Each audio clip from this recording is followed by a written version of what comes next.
യഥാർത്ഥത്തിൽ ഇത് ഗോവിന്ദൻ മാസ്റ്ററും ടി.പി. രാമകൃഷ്ണനൊക്കെ പറയേണ്ടതാണ്. പക്ഷെ CPIM പൂർണ്ണമായിട്ട് ഒരുങ്ങിയിട്ടുണ്ടോ എന്നുള്ള ചോദ്യത്തിനുള്ള മറുപടി CPIM മാത്രമല്ല, ഇടതുപക്ഷ ജനാധിപത്യ മുന്നണിയും പൂർണ്ണമായിട്ട് ഒരുങ്ങിയിട്ടുണ്ട്. അങ്ങനെ പൂർണ്ണ സജ്ജമായി LDFും CPIMും നിൽക്കുന്നു. അതുകൊണ്ടാണ് ഡൽഹിയിലേക്ക് പോകുന്നതിന് മുമ്പ് ഇവിടുത്തെ ഈ കലാപ്രദർശനം കണ്ടിട്ട് പോകാമെന്ന് കരുതി ഞാൻ ഇങ്ങോട്ട് വന്നത്. ഇതിനെക്കുറിച്ച് ഇനി വല്ലതും ഉണ്ടെങ്കിൽ ചോദിക്കുന്നതാണ്.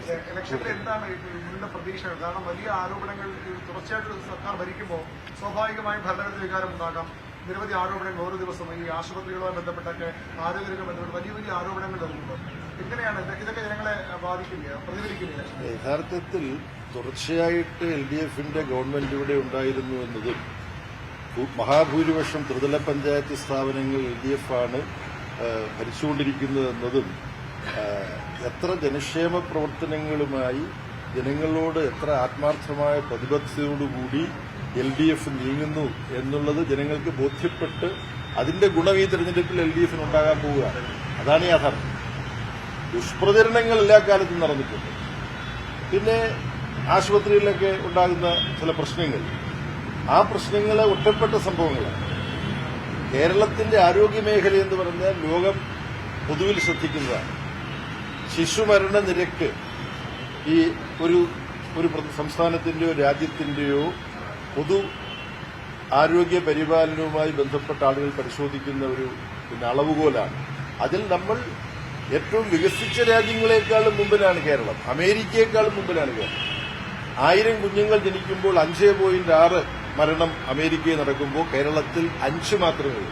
0.6 അമേരിക്കയെക്കാളും നമ്മൾ മുമ്പിലാണ്. അപ്പൊ ഈ നേട്ടങ്ങൾക്കിടയിൽ ഒറ്റപ്പെട്ട സംഭവങ്ങൾ അവിടെ ഇവിടെ ഉണ്ടാകും. അത് ഒറ്റപ്പെട്ട സംഭവങ്ങളാണ്. തിരിച്ചറിയാൻ തക്ക പക്വതയും തിരിച്ചറിവും കേരളത്തിലെ വോട്ടർമാർക്കുണ്ട് എന്നുള്ളതാണ് അതിനെക്കുറിച്ച് മതിയോ? അല്ല, ഈ തെരഞ്ഞെടുപ്പ് ഇടയ്ക്ക് ഈ തീവ്ര വോട്ടർ പട്ടിക പരിഷ്കരണം കൂടി നടക്കുന്നത്. അപ്പൊ ഈ തെരഞ്ഞെടുപ്പും SIR ഒരുപോലെ കൊണ്ടുപോകാൻ പറ്റുമോ? അത് വളരെ ശരിയായൊരു ചോദ്യമാണ്. കേരള നിയമസഭ തന്നെ ഇത് സംബന്ധിച്ചൊരു പ്രമേയം പാസ്സാക്കുകയുണ്ടായി.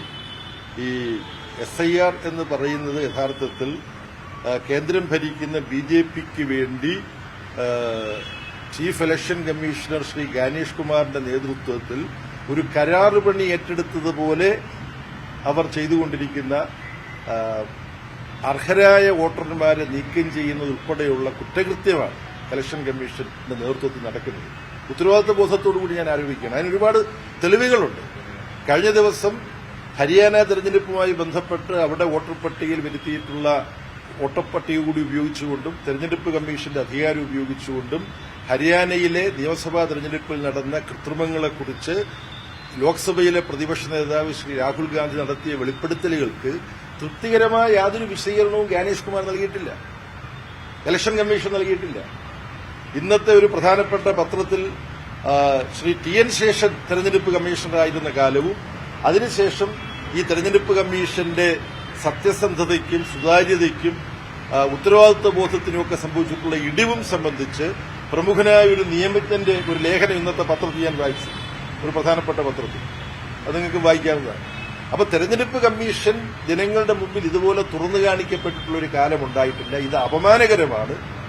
ശ്രീ ഗാനേഷ് കുമാറും കൂട്ടരും ഈ നിങ്ങളുടെ വിശ്വാസ്യത തകർന്നിരിക്കുന്നു എന്നത് മനസ്സിലാക്കി വിശ്വാസ്യത വീണ്ടെടുക്കാൻ നിങ്ങൾക്ക് വല്ലതും ചെയ്യാൻ പറ്റുമെങ്കിൽ അത് നിങ്ങൾ ചെയ്യണം. അതിനവർ കഴിയുമെന്നുള്ള കാര്യത്തിൽ എനിക്ക് സംശയമുണ്ട്.